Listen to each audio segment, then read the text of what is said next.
Hey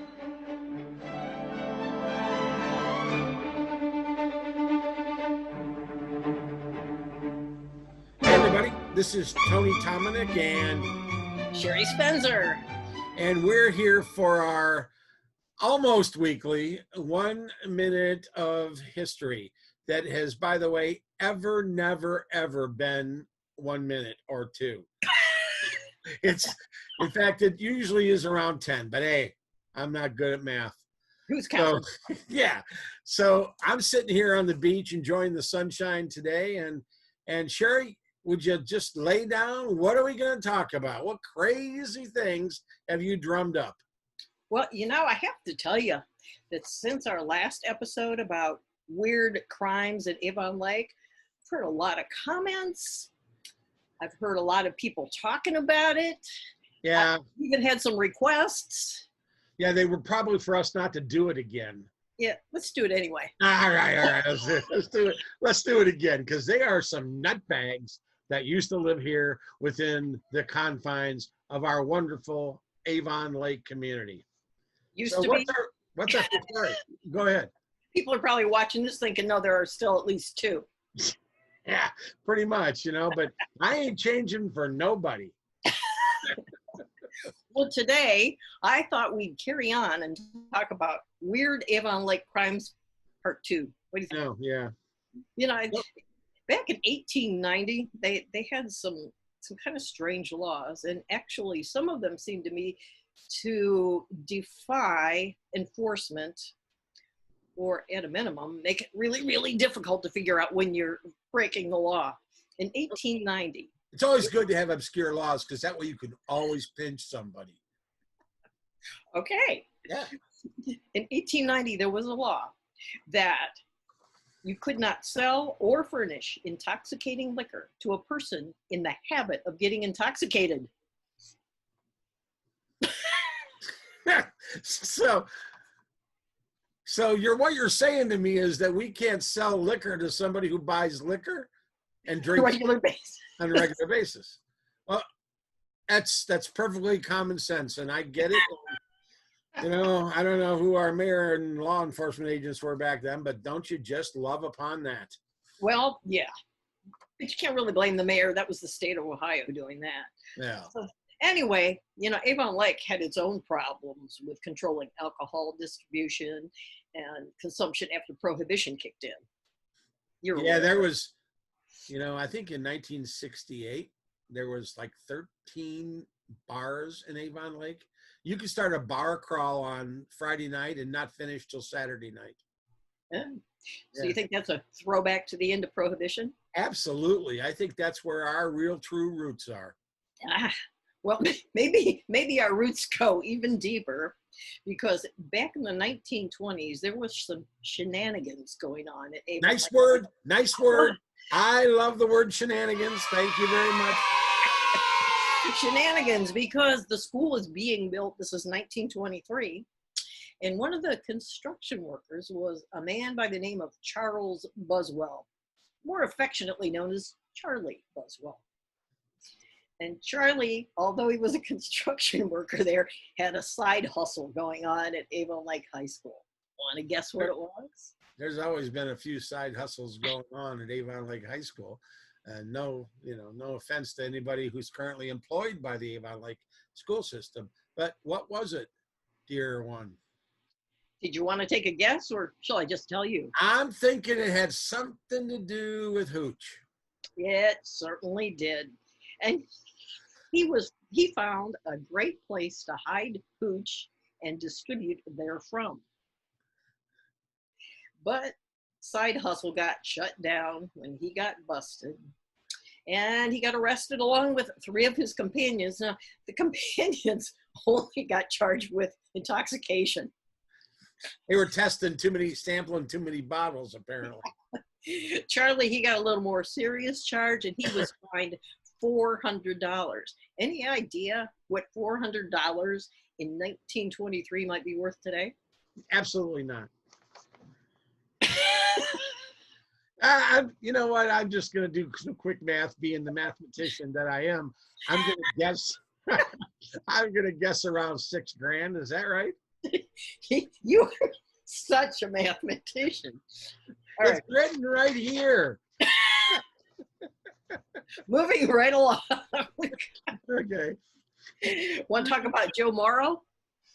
Tomorrow. Tomorrow. Yeah. Joe Morrow. Okay. Joe Morrow filled with sorrow. Well, Joe Morrow's involvement with booze production happened in 1924, got him into even more trouble than Charlie Buswell's situation. Deputies raided Joe Morrow's house. He was living near Beach Park. You know where that is, right? It's stop 65. There you go. And they confiscated a still, 40 gallons of mash. You know what they use mash for, right? Yeah. And 3 quarts of liquor. 3 quarts? That's it? Yeah, that's it. He wasn't done yet. Oh, okay. They arrested him and they took him to jail, and then he had a hearing. He was found guilty and he was assessed a fine of $500. Want to guess what that $500 would have translated to today from 1924? No. No. All right. About $7,500. That's a few bucks. Yeah. That's a few And bucks. you know, it was a few bucks too many for Joe Morrow because he couldn't pay it. And back then, if you couldn't pay your fine, you stayed in jail until you got your fine paid. Isn't that like it is today? Don't you like you have to pay bail money? I don't know. I've never been in jail. At least. Okay. We'll just leave that be. All right, good. Right? Yep. Okay. So Joe was in jail, and his wife decides to take matters into her own hands. She needs to get him out because they've got 4 young children. See, big mistake right there. If your husband's in jail, I don't care how many kids, you're going to say, see ya, let me know when you're out. Go ahead. Well, but, you know, he wasn't selling the booze, so he wasn't bringing any money, and she had 4 mouths to feed. Yeah. So she goes to see the county commissioners and demands her husband's release. They tell her, he pays his fine or he stays in jail. So she says, okay, fine. She leaves 3 of her children there and takes off for home with just the baby. Okay, I'll tell them out. I'll let him out. Catches the Lakeshore Electric rail car to get home to Beach Park. And they caught up with her on the rail car and said, oh, no, you're not so fast. And then she told them, I will keep doing this and I will haunt you until you let him out of jail. Good move. Because, go ahead. Something must have worked. I don't know what it was. Yeah, you know, I've seen that happen before where they've let people out of jail because they were going to leave their kids there. But just kidding. So ultimately, Joe gets out, and he's got a solution to these problems. He files a slander suit against his neighbor, who he believes was at fault in causing his arrest in jail, because he thinks that she ratted on him, and that's why a search warrant was issued. So he sued her for slander. So this guy's smuggling and hooch, he goes to jail for all that, and then he sues his own wife for slander. No, his neighbor for slander because it's his fault that he's in the who's cow. Yeah. And, you know, for some reason, and I don't know if this was a distraction technique or what was going on. Distraction technique. In the 20s, there were a lot of high-powered bootleggers who loved to file slander suits against people.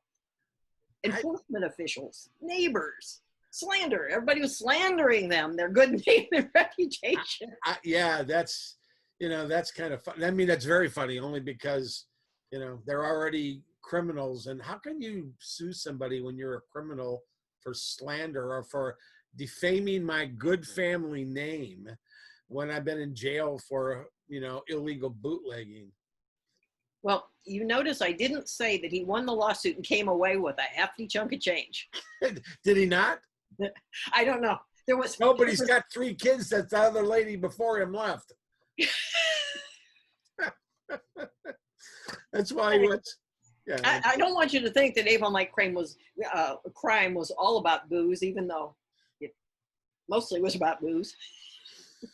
Because in 1928, there was a robbery committed at the Derringer Market, and thieves broke in, and they made away with a cash register that turned out to be empty. So it wasn't really worth their while. There's some good thinking, right? Hey, Joe, yeah, let's steal the register. Okay. Is there anything in it? No, but it's really cool looking. Maybe there'll be something in it tomorrow. Yes. But that wasn't all. Okay. They also came away with 12 boxes of cigars and $25 worth of meat. Now, $25 worth of meat in 1928. What do you think the value of that would be today? I'm going to guess $371.35. Ooh, you just guessed. Very good guess. That's, genius runs in the family. I see that. So last episode, we were talking about the wine fairies and that my bottle of 19 crimes that my wine fairy left me prompted this episode and this week. And you had told me that there were man cave fairies that were supposed to bring bourbon and cigars, right? Yeah. Maybe this is the start of all that. Maybe I need to reapply and get bourbon and pork chops. There you go. Yeah. I don't know. I'd have to know early because it might draw the coyotes and deer to my front door, but who knows, So I got another little snippet of history. Okay. Did you know that one local Avon Lake resident operated a soft drink parlor in Cleveland? Did you know that? Yeah. But tell me more. No, because you wrote it, and I'm not going to tell you anymore. And he was arrested, and I'm sorry, I was just trying to be humorous here. And they found 2,500 gallons of wine in this guy's basement here in Avon Lake. That's a lot of wine. How big do you think his basement was? It's probably bigger. Well, I don't know. I'm going to have to do some more mathematical stuff on that. If anybody can, you can. Oh, yeah. You're really good with Yeah. So how did you find all this stuff out? You dig. You sift through old newspapers and you just hunt and you hunt. I thought I read some of this. Some of it sounds familiar to me. Maybe it was from, I don't know if you picked this up yet, but there's a book out about Avon Lake. There's several, but there's one called Socialites and Scufflaws. And it's all about the dark side of Avon Lake history and the people that did things that were kind of dark and smuggling. And you need to pick up a copy. Maybe we could use it in our future stories. I wrote that, right? Show off. I thought you wrote this one, but no, that's about the Lakeshore Electric Railway. You didn't write that one. No. And I thought you wrote this one. Wait a minute. Yeah, no.